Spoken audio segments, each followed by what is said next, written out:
आगामी विधानसभा निवडणुकीत आरपीआयची 50% जागा बिगर दलित उमेदवारांना देण्याची घोषणा आरपीआयचे अध्यक्ष रामदास आठवले यांनी केली. केवळ दलितांच्या प्रश्नांचा विचार करणारा पक्ष म्हणून आरपीआयची ओळख झाली आहे. ती पुसून सर्व जातीतील लोकांसाठी लढणारा पक्ष अशी ओळख निर्माण करण्याचा प्रयत्न करीत आहोत. त्यासाठी आगामी विधानसभा निवडणुकीत आरपीआय 50% जागा बिगर दलित उमेदवारांना देणार असल्याची घोषणा रामदास आठवले यांनी केली. यामध्ये मराठा, ब्राह्मण समाजाचे उमेदवारही असतील असेही त्यांनी स्पष्ट केले. आठवले म्हणाले, मराठा समाजाला आरक्षण देण्याची भूमिका आम्ही घेतली आहे. मात्र मराठा जातीला ओबीसीत आरक्षण मिळू नये या संदर्भात मराठा आरक्षण समितीचे अध्यक्ष नारायण राणे यांच्याशी चर्चा केली आहे आणि आरक्षण लवकरात लवकर देण्याची मागणीही केली आहे. आनंदराज आंबेडकर हे राजकारणातील अपरिपक्व व्यक्ती आहेत. ते केवळ आरोप करीत सुटतात, पण केवळ व्यक्तिगत आरोप करून मते वाढत नाहीत हे त्यांनी लक्षात घ्यावे. इंदू मिलच्या जागेत आंबेडकरांचे स्मारक उभारण्यात त्यांचाही वाटा आहे, परंतु हे प्रकरण आम्हीच मार्गी लावले असा दावा आठवले यांनी यावेळी केला. तसेच मनसे महायुतीत येणार नाही याची मला खात्री आहे. मनसेकडून महायुतीत येण्याचा प्रस्ताव आला तर त्यावर विचार केला जाईल, परंतु त्यांना सोबत घेऊन महायुतीला कोणताही फायदा होणार नाही असेही त्यांनी सांगितले. 2014 मध्ये युपीए सरकारच्या हातामध्ये आणि 2014 मध्ये या आघाडीच्या काँग्रेस आघाडीच्या हातामध्ये सरकार गेली तर महाराष्ट्राचं वाटोळ झालेलं राहणार नाही आणि देशाची परिस्थिती अत्यंत गंभीर होणार आहे. आणि म्हणून आमची भूमिका अशी आहे की आम्ही 2013 मध्ये प्रवेश करताना जी प्रतिज्ञा करतो की महागाई वाढवणारं, भ्रष्टाचार प्रचंड वाढवणारं युपीएचं सरकार केंद्रातून हटवलंच पाहिजे. त्याचबरोबर आपल्या महाराष्ट्रामध्ये सध्या पाऊस कमी आहे.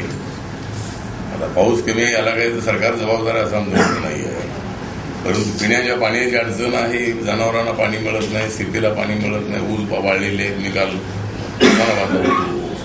शेताच्या शेत वाढलेले पूर्णपणे वाढलेलं आहे.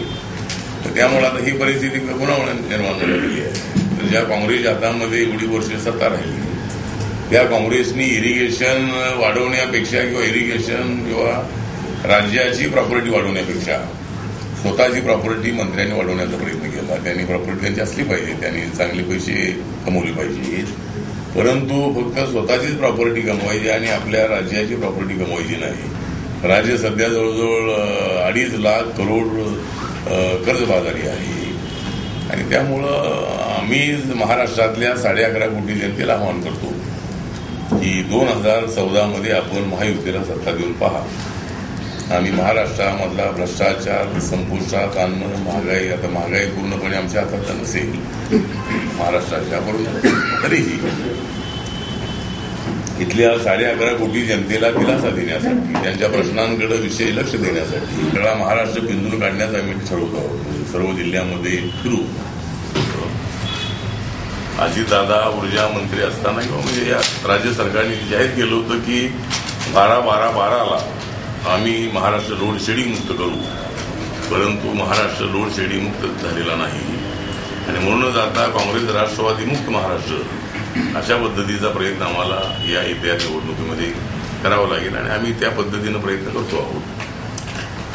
एक तर आता रिपब्लिकन पक्षाच्या संबंधामध्ये तर मी पूर्वी आपल्याला सांगितलंय की आम्ही पॉलिटिकली तेवढे स्ट्रॉंग नाही.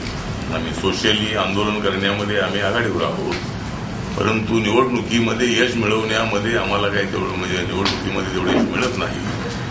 आणि त्याचं कारण हे आहे की बाबासाहेबांचा आरपीआय, बाबासाहेबांना हवा असणारा आरपीआय आम्ही उभा करू शकलो नव्हतो. आणि एकाच जातीच्या हातामध्ये सगळी सूत्र ठेवून आपल्याला पक्ष आम्हाला व्यापक करता आला नाही आणि म्हणूनच आम्ही पक्षाच्या विविध आघाड्या स्थापन केलेल्या आहेत आणि त्या आघाड्यांच्या माध्यमातून आता लोकांमध्ये एक सहानुभूती हळूहळू का सेना निर्माण होते आहे. म्हणजे पूर्वीचा काळ असा होता की प्रत्येक सवर्ण माणूस आमच्याकडे वाकड्या नजरेनं पाहत होता, कारण आम्ही त्यांच्याकडे सरळ नजरेनं पाहत नव्हतो. म्हणजे आम्ही पण त्यांच्याबद्दल गैरसमज ठेवून आम्ही वागत होतो आणि त्यामुळं दोघांमध्ये आमचा शक्तीचा आकडा नेहमी असायचा. तर ज्यावेळेला मी भूमिका घेतली की मराठा समाजाला आरक्षण मिळालं पाहिजे, त्यावेळेला मला दररोज 100-150 मराठा तरुणांचे फोन येत आहेत की तुम्ही घेतलेल्या भूमिकेचा आम्ही म्हणजे आभार व्यक्त करतो. म्हणजे अशा पद्धतीने एक तर आता आमचं मत असं आहे की सर्व समाजामध्ये गरिबांची संख्या आहे, परंतु जातीचा निकष लावताना त्यामध्ये क्रिमी लेअरची पद्धत लावून आर्थिक निकषावर त्याच्या आरक्षणाचा प्रश्न सुटला की ब्राह्मण आणि मारवाडी किंवा इतर ज्या जाती राहिलेल्या आहेत. पण आता मराठा समाजाचा विषय सध्या चर्चेमध्ये आहे आणि म्हणून आम्ही परवा नारायण राणे यांच्याबरोबर एक तास चर्चा केली. त्यांनी उदाहरण दिली की शाळेमध्ये ड्रेस वाटतात मागासवर्गीयांना, एससी एसटी आणि ओबीसीच्या मुलांना, आणि तिथं 8-10 मुलं मराठा असतील किंवा काय ब्राह्मण असतील तर त्यांना ते ड्रेस दिले जात नाही. त्यामुळं त्यांच्यावर परिणाम होतो. नेत्यांच्या आहे आणि ही गोष्ट खरी आहे की तिथल्या 100 मुलांना ड्रेस दिले जातात आणि 10-15 मुलं तिथं बसलेले आहेत आणि तेव्हा त्यांचं मराठा समाज येत नाही.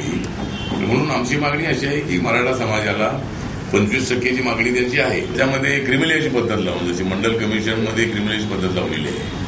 5 लाखाच्या आतमध्ये ज्या कुटुंबाचं उत्पादन आहे त्यांना शिक्षणामध्ये आणि नोकऱ्यामध्ये रिझर्वेशन मिळालं पाहिजे. आता 25% मागणी आहे, पण जेवढं शक्य होईल तेवढं ते द्यावं.